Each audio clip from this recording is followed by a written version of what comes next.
But now, Jerry, I need to ask you about this because I would think and look, you were a big disgusting child. I'm kidding. You were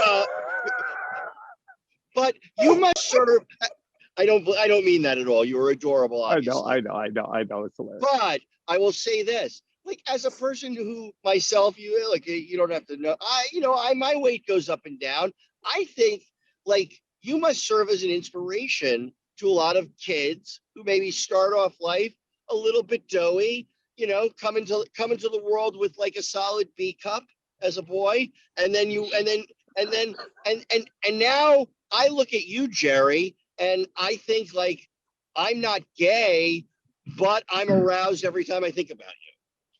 And by the way, Jerry, before I'm just going to say, Danny begins a lot of sentences with "I'm not gay," but right. Yeah, he's got to throw that in there. I totally understand it. You know what?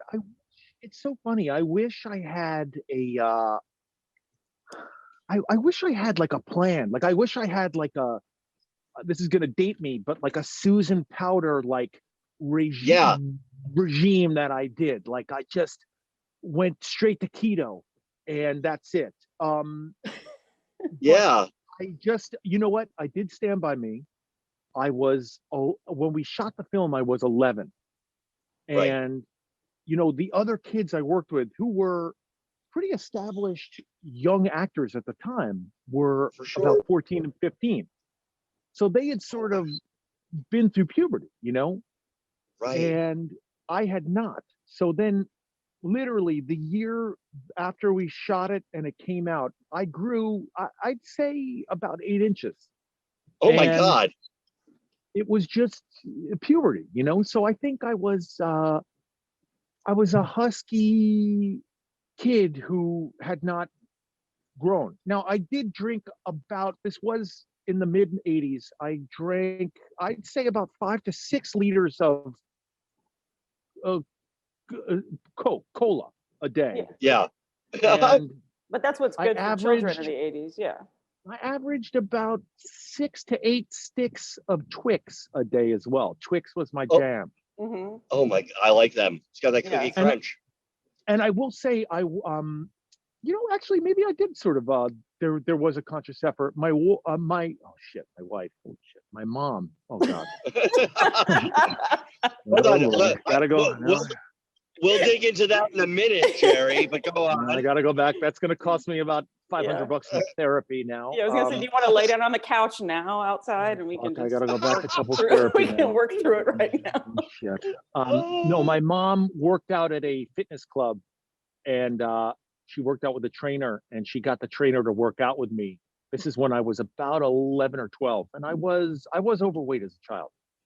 And well, wait, did your mom like sell that to you in a way of like, how did she tell you were going to be working out? Because you have to do that subtly with the kid. You can't just say, "Hey, you're like Danny said, you're disgusting. Let's get you in front of this person." My mother is from a small country called Jersey City, and I was like, Danny just popped a bone. I think she was like, you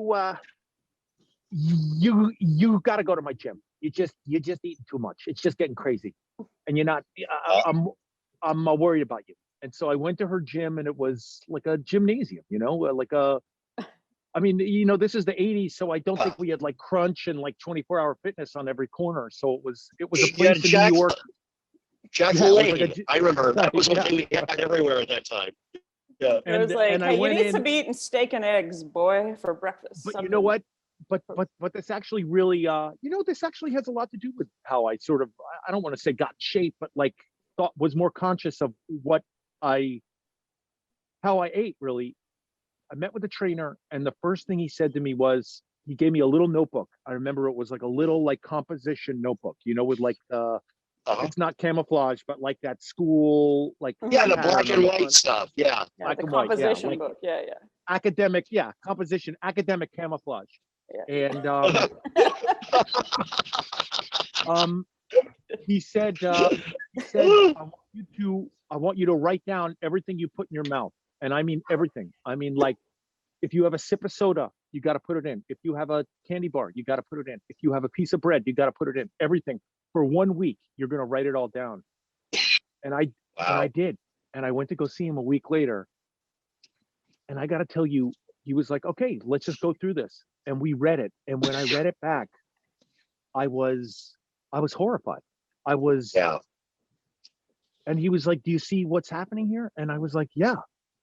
And he really taught me how to eat and everything. Oh God, he was such a nice guy. His name was Charles Brown. God rest his soul. He passed away. He's, this is in New York in the 80s. He died of sadly he died of AIDS in the early 90s. So sad. I'm sorry to bring everybody down. I know doing it as a comedy podcast, but holy shit. But he God rest his soul, but he really helped me out. He really did. Charlie Brown, and you used the tools that he taught you. No, it's really hard.